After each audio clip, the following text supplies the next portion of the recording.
great team win, really fun way to end the regular season. Set a program record for conference wins with 21.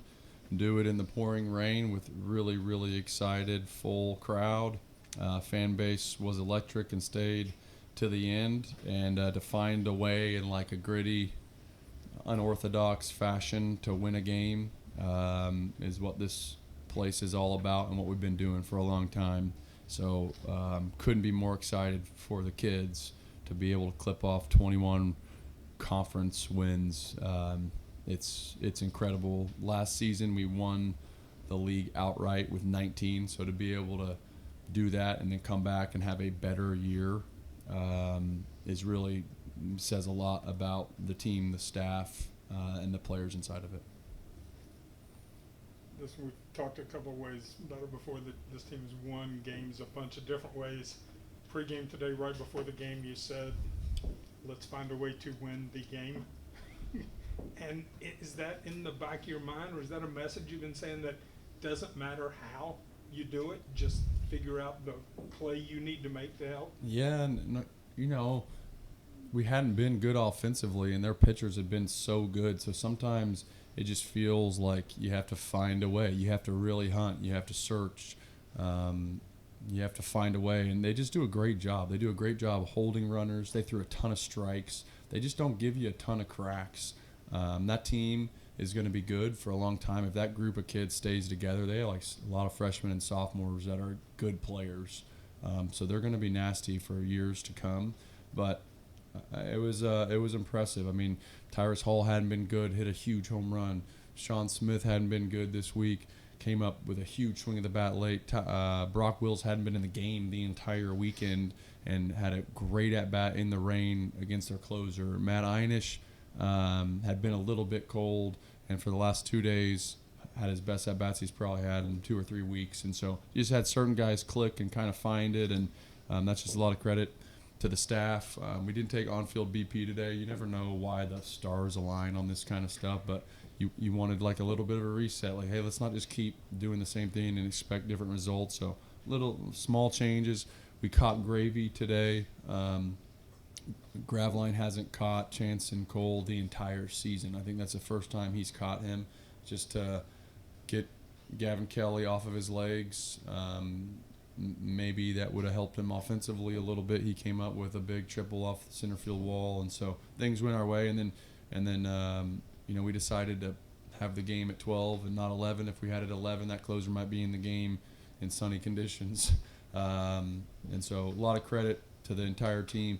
Bassinger was special. I mean, what he did was special. 3.2 innings, 2 hits, 0 runs. So another guy that came in with our team that basically had that long save. There's not many people in the country that can do that, and we've had Ian Korn do that, and Bassinger do that, and Estridge do that, and a plethora of guys. But to do it in a downpour is unique. Mentally, you have to be so strong because there's so many crutches that can come up. You throw one ball, you hit one batter, you have one walk. It's not me, it's the rain, it's the wet ball. Right. You can unravel in those situations, and he was throwing as good as he's ever thrown. He's a 91 with a nasty slider and a bunch of strikes. And so for that, it was just like the right guy was in the game at the right moment to handle the moment, and that's exactly what he did, and that's what maturity and experience can get you. Steve, last night you talked about not putting pressure on their pitcher. Is that what happened in the eighth? You get a couple on, butt him over, and all of a sudden 2 wild pitches.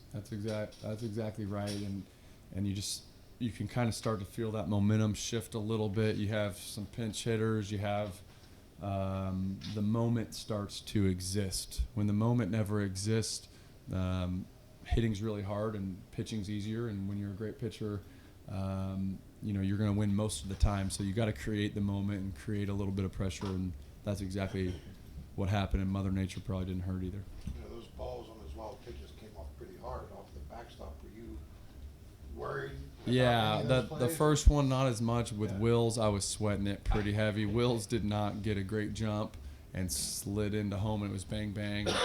He said the whole dugout said that you were raindrop. We call raindrops when someone shows butt hurt or emotion negatively. They go palms up. And he's like, you're going raindrops in the third base box. I was like, I didn't know I was, but I thought you were out of the plate. So he was giving me a hard time.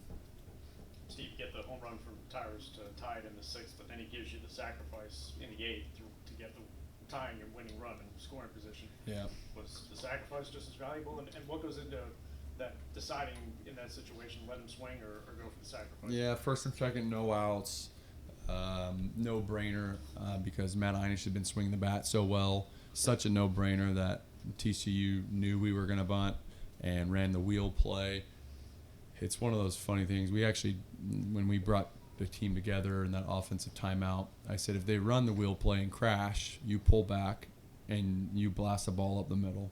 So it turns into a slash if the third baseman and the first baseman are running at you. I think Tyrus didn't read that soon enough, and so he just put down literally the best bunt you could possibly have in human history to avoid getting the lead out at third base.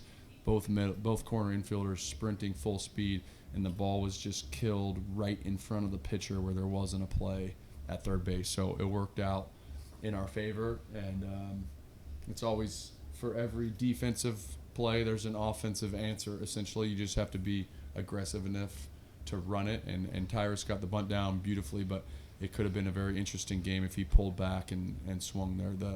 The game could have been different.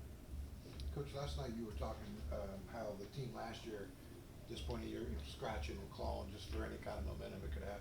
This year, you go into the conference tournament winning 9 out of 10. Any differences, like why it is the way it is this year and why it was the way it was last year? If I knew I would get paid more. I think some of it. I think there's just so many different reasons, and every year you just try to get better and you do things a little bit better and you attribute the things that you do to what's happening, but I don't think that's always fair either. Maturity, experience, staff calmness. I think even like some of our staff members that have been through this, again, you just get a little bit more comfortable in some of those moments. It always falls back on culture and the kids and the expectations. It always ends up being like the players. It's always the players' team. And so like how motivated they are to win and how much they love showing up to the yard every day and the confidence they bring. So at this point, I think you really coach and you help and make suggestions. But at this point, it's like it's the boys kind of running with it for the most part. What was your perspective on that crazy play with Reese Bassinger and Gavin Kelly? He ran over to first. Could you see the play from where you're standing? Remind me of this play because I know you're talking Went about off Guzman. Yeah, and then it was just a weird play. Gotcha. Off of The 3-4-1. yes, Fourth. off of Brody's glove, and at that point, the second baseman is going to basically just back up the play, right? So he's running there in that direction. It ricochets off, and we were giving Yale a hard time because Yale doesn't always get over in a timely manner, and with lefties, it's always about getting over. Make sure that you don't take for granted that it's hit to the second baseman, because if the first baseman cuts a ball off, no one's there to cover the bag. So the pitcher has to get over, essentially. And Reese, thankfully, was just really aggressive. In that moment, if you think the first baseman's going to field it, the pitcher can just stop and basically check up. And if he were to do that, no one would have been at the base. So that's just fundamentals and execution and basically doing everything right, and it showed up in that kind of play. It's like backing up a base. You don't always see it until it happens, and so that ended up being a huge play. But yeah, I saw it. It's one of those like it's just one of those like things are going well for the Mountaineers right when that happens. Combined, felt like this was the best defensive series both teams this year. I mean, both teams just played great defense in the infield. You had Paul's catch at the wall. You agree with that, man? Yeah, I agree with that. The other one was that the Cincinnati series, we really hit the ball great at Cincinnati, and they had 4 diving plays where outfielders left their feet, ran into the fence, and caught it. So it was like 4 doubles or home runs basically taken away, and that swings a series or game. So that series and this series, but this was just clean. This was a big league game in the sense where like you had to earn it. The break really was Brock Wills hitting a missile off the pitcher's glove that then skipped on wet turf and ate up a second baseman. Like, that was the biggest crack of the game, right? And then you had a closer that lost field in a rainstorm. But, like, it just felt like, yeah, it was punch for punch, blow for blow. Like, you really had to earn everything out there. Steve, obviously the goal is to go to Arizona and win 3, but do you have a number in your head of what you need to host more games here, whether or not you'll share that number? No, I don't. I'm not familiar. I think I find it really hard to believe that one of the top 3 conferences in the country with no doubt, and a team that set a program record for conference wins with 21, a team that finishes second in the league, a team that has the best pitcher in one of the top 3 leagues in the country is not hosting. We have won every series but 2 and have multiple sweeps in a Power 4 league. It's well respected with good strength of schedule. And the team that won the league, we swept on the road. So if that's not a hosting resume, then I have no idea what is. We have absolutely earned that up to this point, and this place should be rocking, sold out, packed, and be one of the best venues in the country. Is it possible in baseball to have a team built for, regular season play, a team built for postseason play? Are there differences in that? Because obviously, regular season 3-game series, now it's one and done kind of thing. Yeah, in the tournament that way, but I look at like the regional basically. Go win 3 games, right? So like go sweep a series, and then the super regional, you're back to series play. So I think us being built up to win series and what we've done sets us up to be successful. It'll be interesting though, because a lot of times when you need to win 2 games, like say in a super regional, it's always, and in a regional, it's always about winning this game now. How do you use the 3rd and 4th starter? How do you use those guys? What's their best role?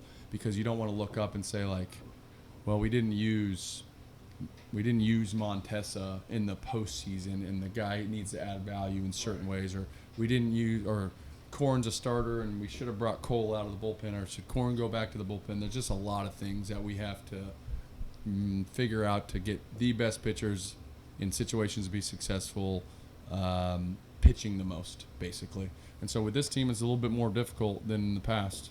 When you have 3 of the top pitchers in the league, the 3 top pitchers in the league, and bullpen arms with experience, it'll be probably a little interesting here, I think, on the postseason side with the pitching. Are you familiar with the park out there at all? I'm surprised. No, never been there. Don't know anything about it. So I'll learn. We're gonna fly out on Wednesday, practice in Arizona on Wednesday, not on that field, and play Thursday. We've changed up that a little bit in the past. We've always gone 2 or 3, 4 days early, and we treated it more like a event or prize at the end of the year thing. We said we've been doing it this way for the entire season. Fly out the day before you play, practice that night, and go. I just said like rest, recovery. The fact that we're going to play in a regional kind of changed our mindset on that. Like, I don't think we need to go on the West Coast for an extra 3 days and time changes and then maybe come back to the East Coast to play. I just think that can screw guys up a little bit more than needed. Do you like to change the single elimination in the conference tournament? It's really nice if you're top 6 and you're Sure. guaranteed a regional and you should be hosting. So for us, it's a great situation, because if you're going to travel across the country, if you were to lose a game, you come back and get ready for a regional and you have time to recover and play. If you're one of those teams fighting for their life and you have to win 5 games in over 100-degree weather, you're basically smoked. You're getting the raw end of the deal a little bit, in my opinion. But the top 6 teams in this format in our league should be regional bound every year. So it really plays up to the teams that played well in the regular season, which I'm okay with. I think is a kind of a fair deal. And the fact that you have much less potential of burning your pitching staff up. Exactly. Yeah. You just can't do that. You end up playing some non-competitive games, or fan bases think you didn't try in certain moments. If you have to play 4 or 5 games, it's like, well, you got to go play for a national title. You have to go compete. Your kids have earned that, so you can't go throw starters 150 pitches and throw relievers 2 or 3 times in a weekend, right? You got to be smarter than that. Coach, a question on Brody. His 3 years here, he's obviously experienced quite a bit, both jubilation and physical pain. And can you just put into words what his career has been here and what it's been like coaching him, and what's he gone through? It's been tremendous. I feel like every year he has basically molded himself and adjusted to what the team has needed. So what an incredible trait to be able to help the team win. And then for the kid from Iowa that was a junior college player, that was a great player, but it wasn't like lights out over the top stats. He was like a solid junior college player to come here and play better than maybe he played even in junior college at a higher level, and then to earn your way into a lineup for 3 consecutive regionals, back-to-back supers, multiple Big 12 titles. He's just kind of been this glue guy. He's one of the most workman-like kids that we've ever had. It's just show up, work, go home, have dinner, show up, work, go home, have dinner. Like, he is one of the most consistent people, and he's had surgeries, and he's had back issues, and he's had everything in between. And so just really fit in with this culture and these people of you know what you're going to get every day. And I think that's probably one of the most valued things in this organization is consistency and trust, and that's what he brings to the table every day. Was he the one last year who got the welt on his leg after getting hit, or was that someone else? That was definitely, well, he got hit in the face. Right, I knew he got hit in the face, right. Yeah. And then I forget. I remember the leg thing, but I forget. Okay. Yep. He's had about every injury, I think. Thanks, Steve. Thank you, guys. Thanks, Coach.